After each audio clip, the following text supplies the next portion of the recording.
All right, guys, I'm here trying something different. For sure, as I start talking, I'm going to get moving and my camera's going to fall over. I'm getting ready for bed. I'm waiting for my bedtime steak. It's been dry aging in the fridge for 24 hours. It's brining, dry brining, and it's just absolutely perfect looking.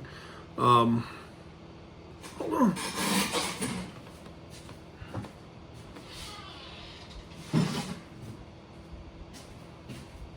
Let's see. Before everything runs off, ran off. Of course, there's going to be some water left. It's going to run off. Totally unplanned, guys. Totally unplanned. Off the hook. But this is what I've got going on the grill in a minute. Look at that. Look at that. Not the grill, in the pan. It's back over here. I'm blind in the dark. But I'm waiting for that to warm up to about room temperature. It's been in the fridge. And I've posted videos on YouTube the last couple of days. And man, honestly, you guys have given me such a response. I've sat here and thought about it all day. And I've been just highly motivated to get out and just to continue talking to you guys. So, I had a couple of questions for you guys that are watching this. Do you care that it's shot with the phone? I've got the lights turned off in here. I've got my couple of my video lights on here, so it looks halfway decent. But if I shoot this with my phone, there's no intro, no microphone. I don't have to set up my nice camera on tripod with microphones and white balance and all that other stuff. And then I have to import it into the computer, edit that, process that, and then upload it. Where here I'm just off the cuff. It's not the best audio quality, not the best video quality, but it's done really quick, no editing, and I'll shoot it up to you guys. But doesn't matter that it's not super duper high definition, high quality audio, non-edited, and just this. Let me know. We're not having an intro and all the other good jazz. But this is kind of my way to reach out with you guys as often as possible. And I've got my computer screen behind me. Please forgive me for looking over this way. But you guys asked a bunch of questions. So all this week, I'm going to try to answer the questions that you guys have asked the day before. Do my best anyway.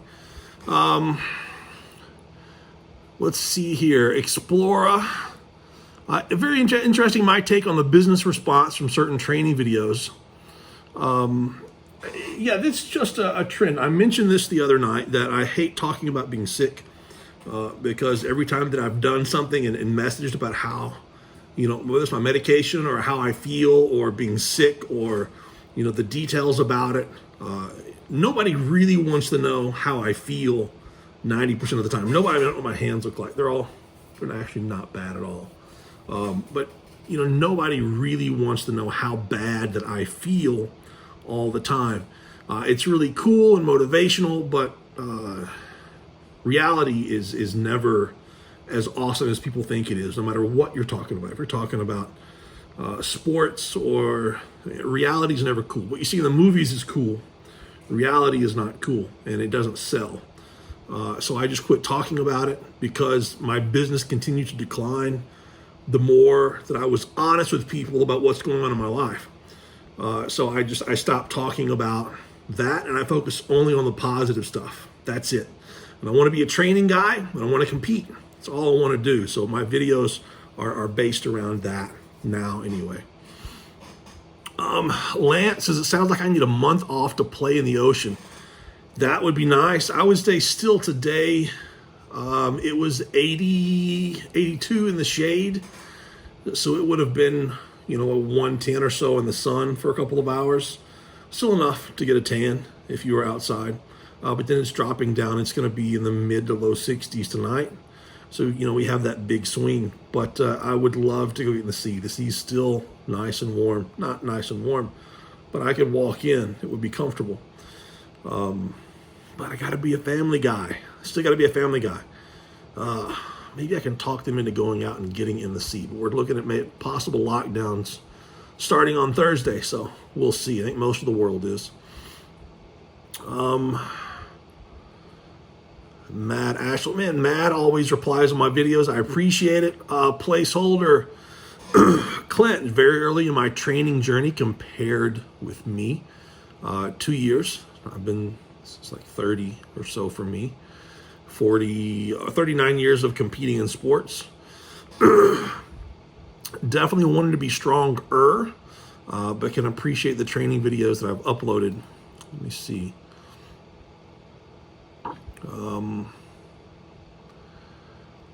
He points out that he really likes the thought that I come in and I'm, it gives you a chance to look at what some of the top level guys are doing. And I'm not top level. I'm not even top level. I'm not even world class right now in the Masters. That's my goal, is to qualify for Masters World Strongest Man 2021. I want to say that I'm world class. I don't want to do anything unless I can be considered world class at it. I don't have to be top 20. That would be nice. I don't have to be top 10. I don't have to be great. I don't even have to be considered good, but I want to be considered world class in whatever it is that I do, especially considering that I've done this pretty much longer than anyone else in America that's still competing as a pro. Chad Coy's got me by a few years, but he hasn't competed in a few years either. So we're disqualifying him for right now. David Duffy, hope I feel better. Thanks. David's always commenting. Theo has a great comment. Clint, have you tried adapting to the fat instead of carbohydrates? Just an idea. That's very, very good. I should have said this the other day. I've been having problems with my blood sugar. My blood glucose meter actually got so old that I couldn't buy strips for it anymore. So I had to go buy a whole new meter and everything a couple of weeks ago. And I began testing my blood sugar levels again. I take cortisone, and I've taken cortisone, I don't want to say nonstop, but we're talking about I may have taken a couple weeks break at the longest over the last year and a half. And I'm taking really low doses, and I'm taking the safest version of cortisone that you can possibly find. But it's well known for taking your blood sugar, making your blood sugar really, really high. You can tell when I'm taking a bigger dose of it, my face gets nice and round and puffy, and it's not right now. It's really not right now. It's not bad at all. But when my face gets absolutely huge, the light's not doing me any favors in here either, and the camera's down below. And you can see that when my face is all red and I get a big red circle right around here, you know that my doses of cortisone is really high, and usually my voice goes kind of crazy as well. So I wanted to make sure that my blood sugar was not really, really high, and make sure that wasn't related to some of the nerve issues I'm having in my feet. And every time I've tested it, every time I've tested it, it's been really, really low. I think the example that I used last night or then a couple of nights ago, I had 400 grams of carbs in about 5 hours. My blood sugar level is 54 or something like that. Another 500 grams of carbs brought it up into the 70s. So my body is not using carbs correctly. This morning I woke up and it was 89, and I eat throughout the night as well. But I woke up this morning, haven't eaten anything in 3 or 4 hours at least while asleep. It was 89 right off the bat. And then within 30 minutes, it would have dropped down to in the 50s just as I'm moving in the house. I wake up and then I start getting the house ready for the family and kids to get home. I start cooking. Normally, I feel best when I sit down at meals and I have, like I told you about the steak. So I sit down and have and those are ribeyes, and those were on sale, and then buy one get one free. I mean, I don't know how you cannot, and they were frozen. They were already frozen, and the butcher told me they were good. He had them waiting for me. So I don't know how you cannot buy that kind of deal. But that's a fatty, well-marbled ribeye. It's Irish Black Angus ribeye. It's pretty not bad. You still got to cook it just right, and it cooks a little funny, especially when it's dry brine. You have to cook it a little bit longer to get through that crust on the outside. But as long as I have a fatty steak, and I get the fat and the protein first, then I almost always have vegetables with every meal. And then I have my carbs, and my main carb is almost always some kind of rice. I cooked risotto this morning. which my wife said was really, really good. And she pointed out that it's really, really difficult to cook a good risotto. It's the first time I've ever cooked that. Normally it's jasmine rice or basmati rice. I like those two. And I add extra water because I like it sticky and really taking up a ton of space. And so does my sons. But if I can have food in that order, the protein and the fat seems to keep all of the hunger away. And the carbs at the end throw an insulin response in after that.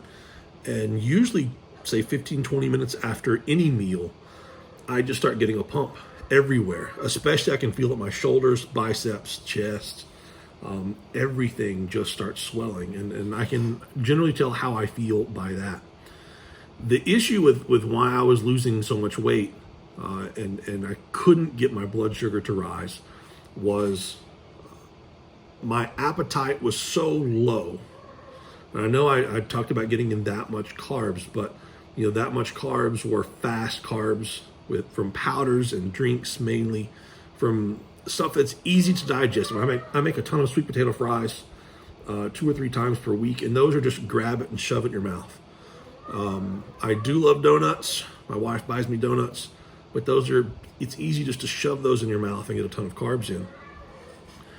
But I've been so nauseous and I haven't felt like eating, so getting a steak in has been really hard.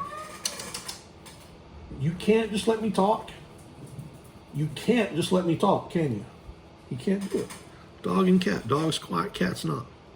But yeah, I definitely, my body doesn't absorb fats very well either. But it does absorb, let's say, ribeye fat very well. It improves my digestion more than anything else. The only thing else that I think really, really helps, the other cut of meat, the picanha, I don't know, I think picanha is getting more and more popular in the States right now, this year. I think as there was some sort of ban from meat from Argentina that was lifted this year. And that's a big thing from there. So I buy the whole picanha. Let me grab one for you. Without knocking down my lights. Of course I cannot.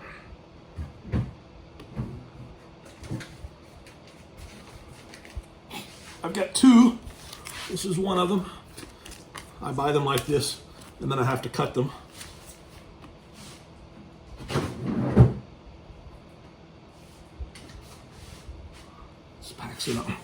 Back here with you guys. They have a really, really thick layer of fat that on the outside of it. It's a sirloin with this crazy layer of fat on the outside and marbled in between, and the fat pretty much melts when you touch it. It's thicker than butter, but still, it's absolutely amazing. So as long as I have those kind of fats, my body tends to absorb them very, very well. And if I can get the fats in from those protein sources, my body does not absorb pork very well, then the carbs and the electrolytes and the sodium and everything else behind that seems to absorb well. So I'm learning a lot. I mean, there's a reason why I've went from under 240 to 300 pounds in the last year. It has not just been dumb luck. It's been partly dumb luck, but it's been learning from everything that I've done, figuring out what works, and then just repeating it over and over and over. But I weighed 300 pounds a few weeks ago, and I have not weighed that much in 20 years. It'll be 20 years this December. So next month will be exactly 20 years. And it wasn't like I hadn't wanted to weigh 300 pounds. I just haven't got everything to click in my diet, nutrition, and training for 20 years. And then I've done that at age 43. So what I did at age 23, it's doing it at 23, and it took everything I had to do it at 23. I actually weighed 306 at 23. So me doing it 23 is totally different than me being able to flip that coin at 43. So pretty proud of that. Hope that answered your question, man. You're on target with that. Absolutely Let me see if I can pull up the other videos with the other answers on it, if they're going to pull up.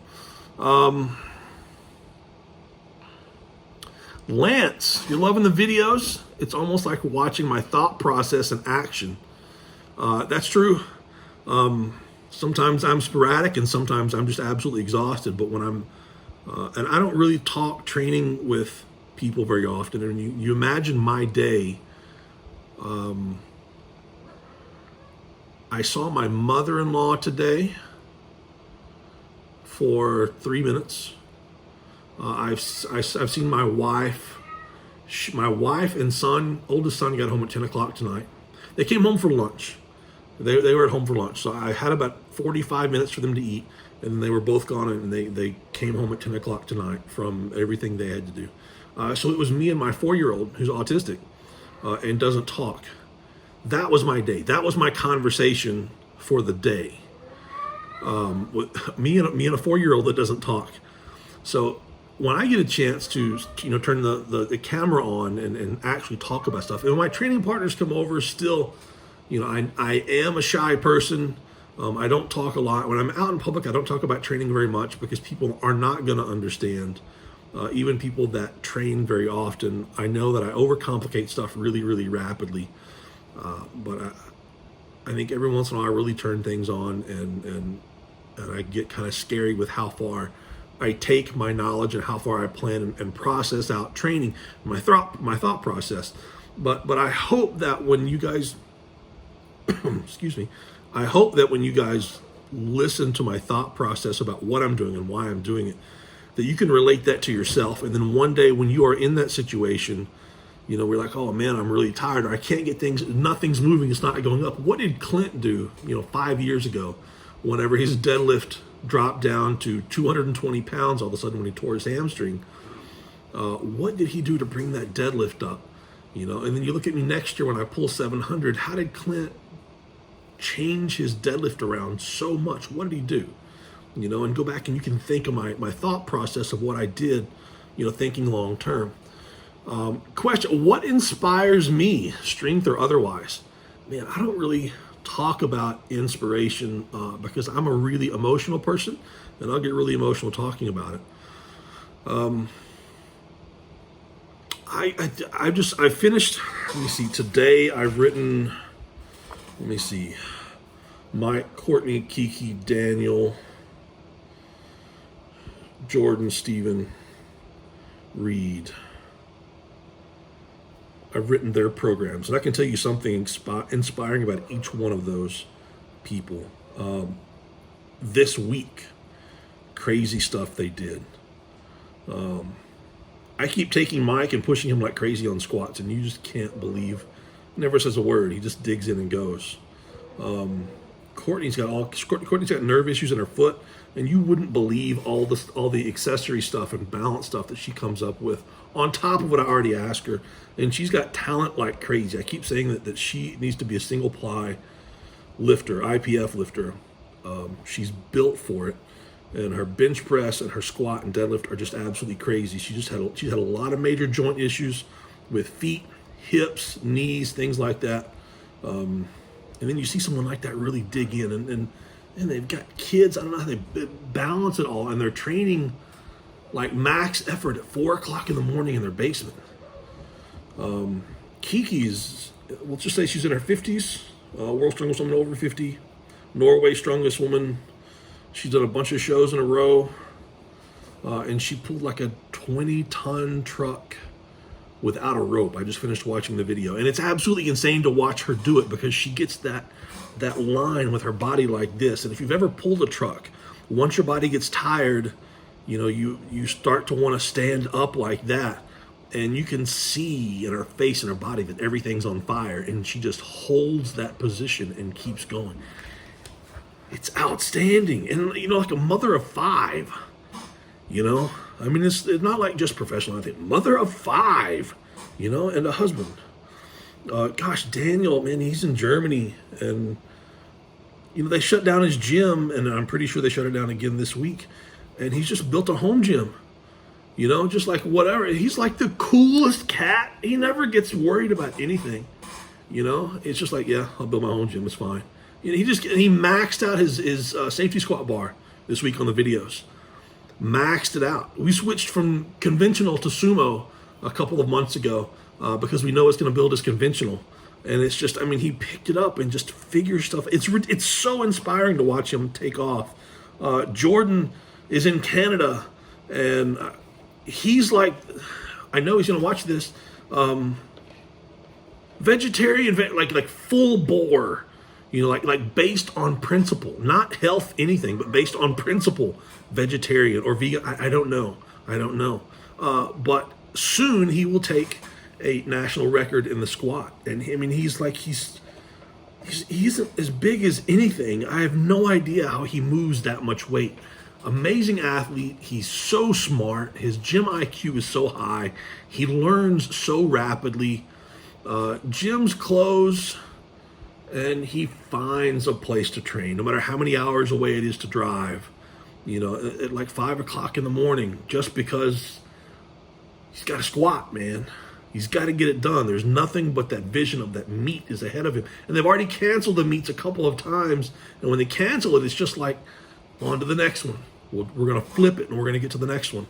And it's like, stuff just keeps hitting him and he just rolls over the top of it and goes on to the next one. I've never heard him complain about anything. So how do I complain? Freaking Steven, this guy, I don't know how much to say without his permission, but he trains in his garage.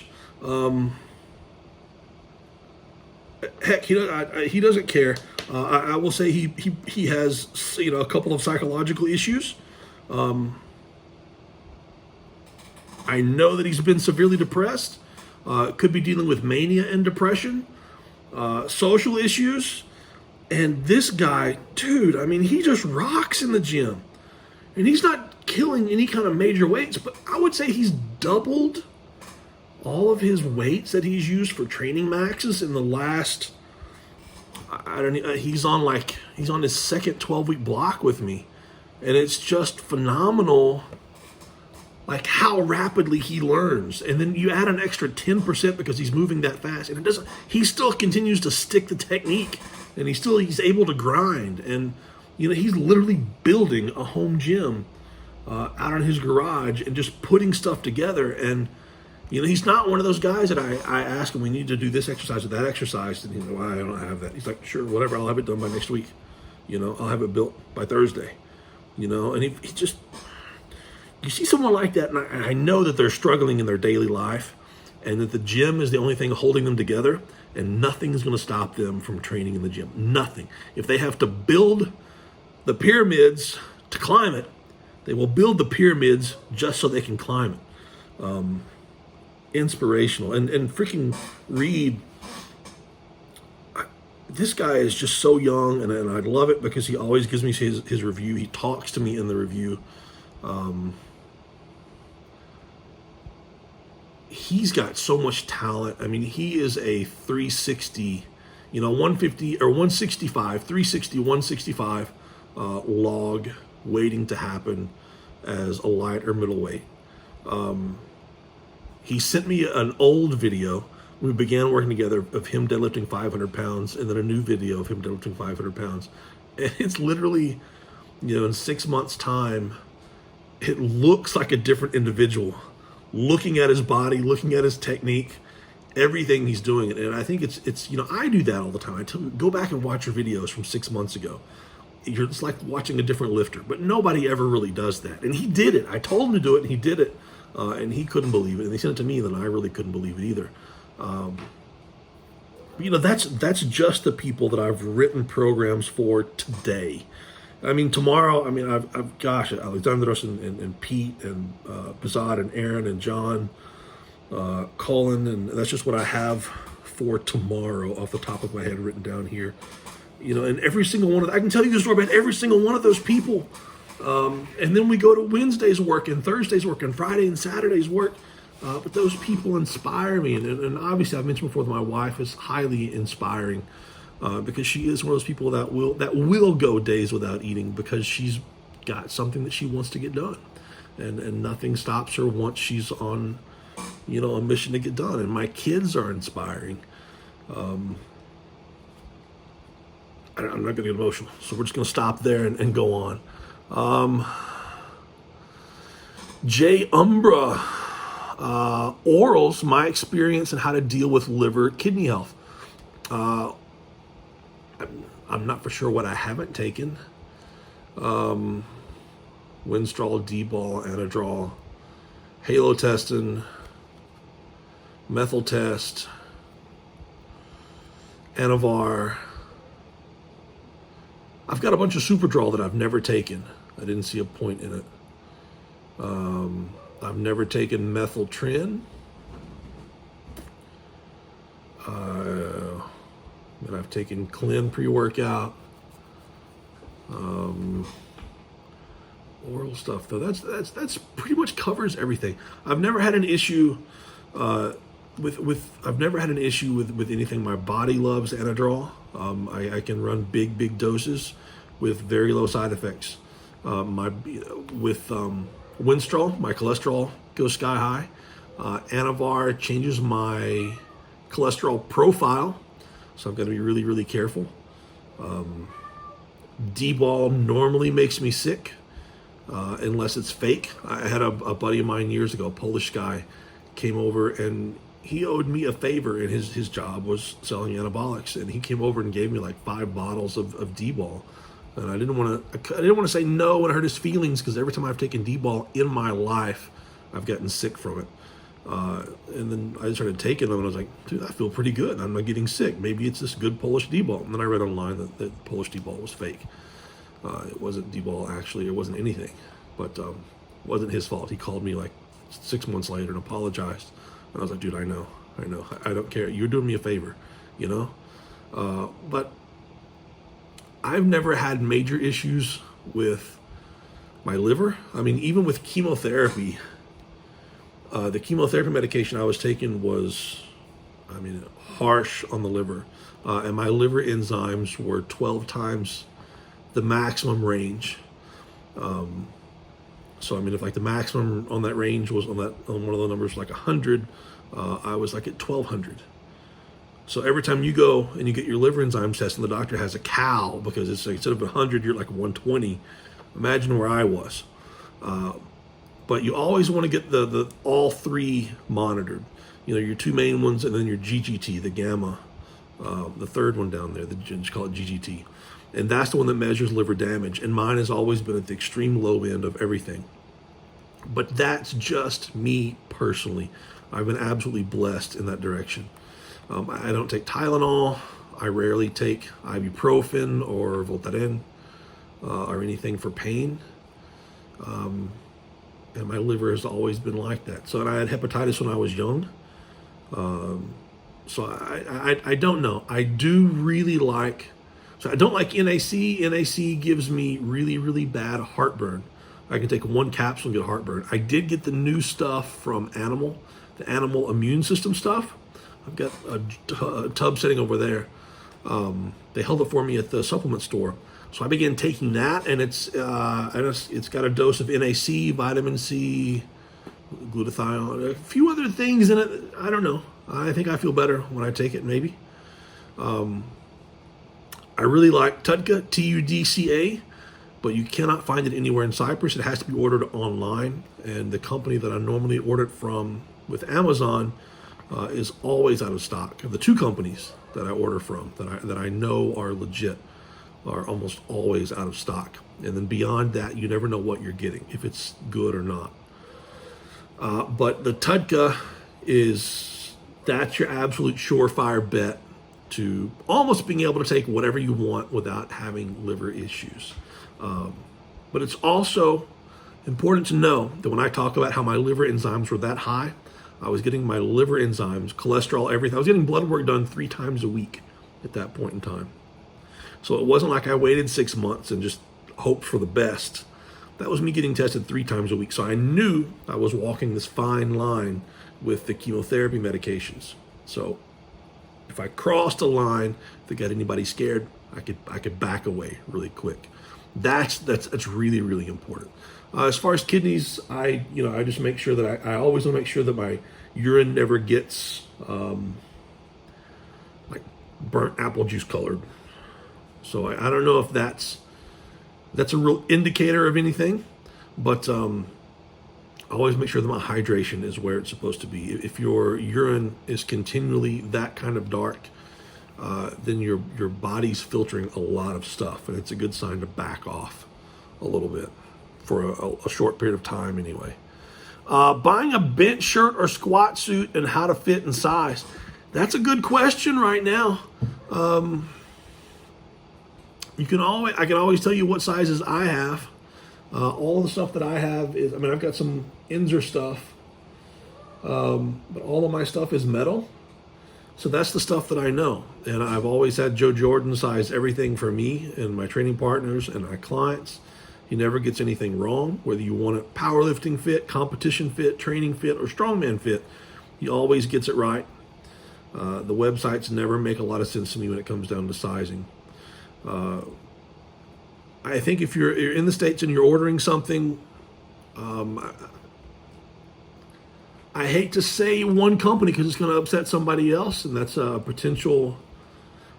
Anyway, then I'll always tell the truth. I would probably go with Overkill just because the people at Overkill hand make it, and I feel like I would have someone to talk to say, hey, this is what I want.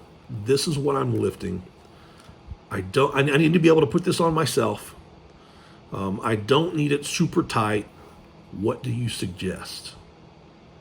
And I don't know anyone else at any other company that I could call and do that to. So maybe that's more at me. I need to get to know other people at different companies than it is the companies themselves. But that's what I would do. And if you want to go with someone Overkill, I've got clients that they train at Overkill and they know the people. I don't even know who makes Overkill, but I know how I could reach them and then what I would say. But I'm sure I could do the same thing with other companies as well. Daily eating video would be interesting. I wouldn't mind showing you guys what I eat, but my kitchen is literally, I just hit the wall with this arm, and I can almost touch the refrigerator here, and we're about that wide this way. And I cook all the time. This is also my work area. My kitchen is never clean. There are dishes everywhere. There's cooking utensils everywhere. And my wife would kill me if I showed you what our kitchen looked like.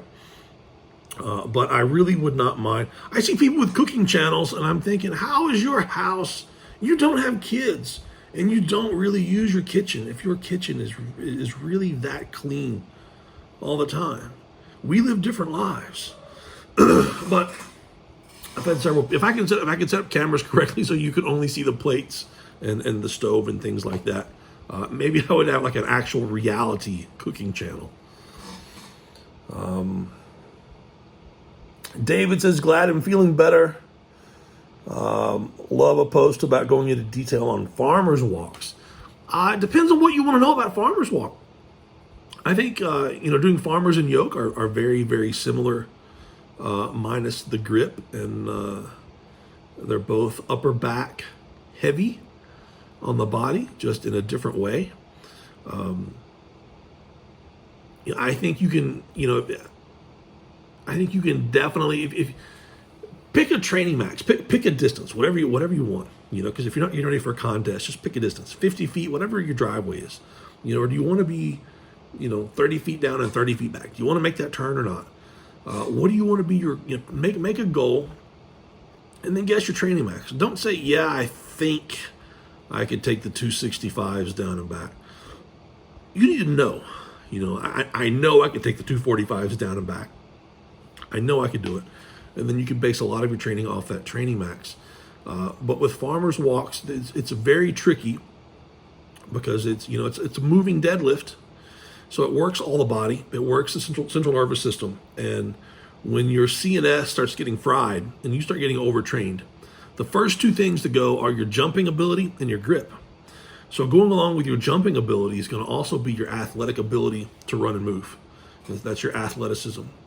And then when your grip goes at the same time, you're in serious trouble. So the farmer's walk not only trains both of those things, but it's also going to expose both of those issues as well.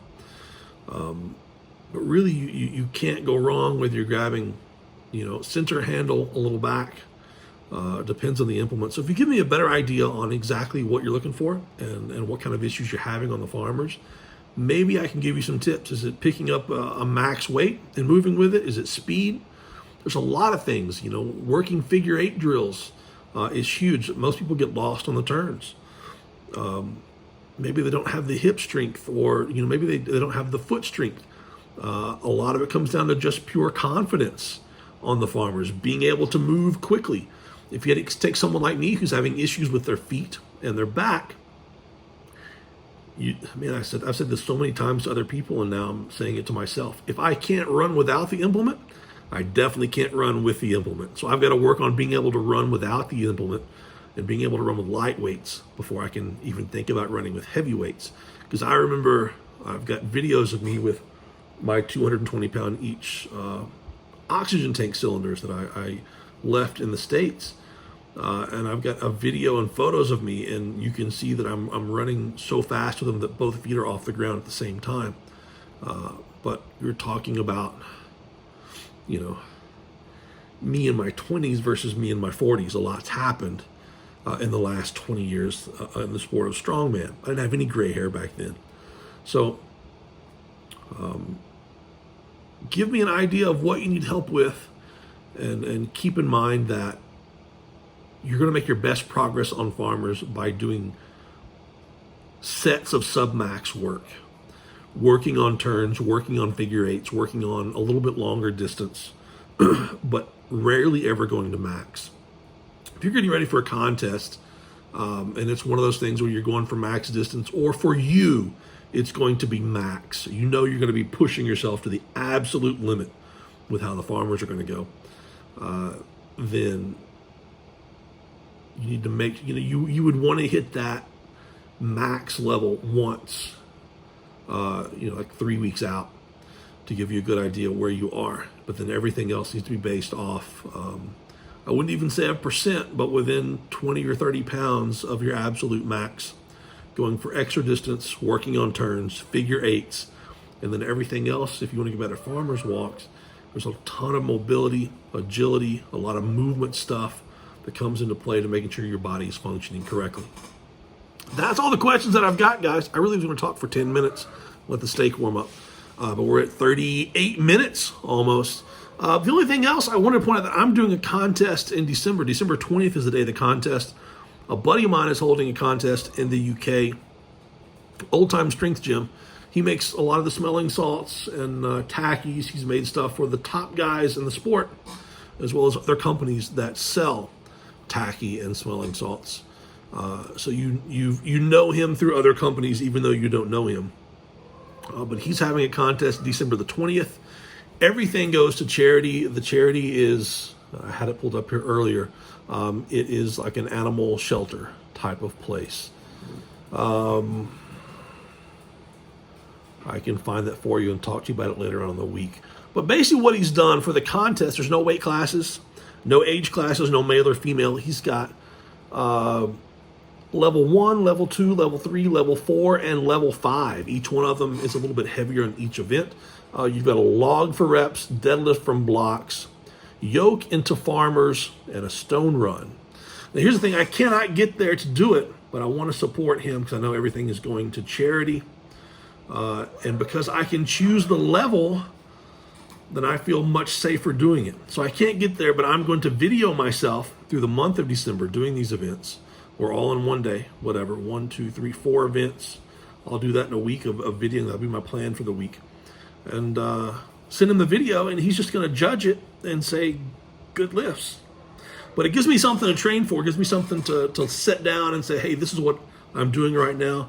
I've sent this to another client that told me a month ago he was absolutely 100% in. I sent it to 2 clients, Mike and Courtney, tonight. Mike sent me a text message as I was shooting this. I saw it come across the screen, said he was definitely 100% in. Because you can choose the level. So, I mean, like, I'm not going to do level 5. I'm not at that strength level. But looking at, like, level 4, which is where I want to be, log press 100 kilograms for 220 pounds for reps. I don't even know if it's clean once and press away. I'm not going to be there anyway. I'm going to be doing it here in my living room. So I'll probably do clean and press each rep. I don't care. It's going to be hard work. It'll be a fun pressing session. Deadlift from blocks. I don't have any blocks here. But 260 kilograms, so you're looking at 555, 570, 575 for reps. Some kind of partial. I may do it from the floor. I don't know. And it doesn't matter because I'm going to do it here. Yoke, 260 kilograms. Again, something 575 pounds into a 100 kilogram, 220 pound farmers, 20 meters down, 20 meters back, or maybe it's 10 and 10. I don't know. It doesn't really matter because I'm not there at the contest. I would normally go for the level 5, which is 320, so 700 and 120, 265 farmers, but my back, there's no way it's going to handle a 700 pound yoke at all. Stones, 90, 100, 110, 120, and 130. In freedom units, you're looking at roughly 200, 220, 242, 265, and 285 on stones. I don't have exactly those stones. Some of mine are lighter, some of them are heavier. But I'm going to do the best I can. My wife, I think she's going to try to do this as well. So obviously we don't have, I mean, the lightest one here, 45 kilos, you got a 90 pound log for reps, 100 pound log for reps. Deadlift from blocks with 140 kilos, 308 pounds. Yoke, 100 kilo, 220 into 50 kilo, 110 farmers. Stone run, 40, 50, 60, 70, 80. So you've got roughly you've got 90, 110, 132, 154, and 176 stones. We don't have those. We can set up 3 sandbags until she loads, gets 5 loads out of them. It doesn't matter. Does not matter. Gives us something to train for, gives us something to have fun doing, and we get to help him with his charity of that he wants to support. So it's 15 pounds to enter. I don't know how many dollars or euros that is. It's not much at all. The pound has kind of crashed lately anyway. So I'll get some more information put up tomorrow. Anybody's interested, let me know. But I went to otsgym.co.uk and I went through and there was stuff about the competition. So I highly suggest it. I'm going to do it, and I've got several clients that's going to do it as well. Hopefully my training partner and a couple of friends will do it as well. So anyway, guys, that's 43 minutes of video. I'm going to hit upload on the sucker. I'm going to eat some steak, watch something on TV, and then get my butt in the bed so I can repeat tomorrow. Have a good one, guys. If there's something you want to know, ask under this video. I'll try to shoot another one tomorrow. Have a good one, guys.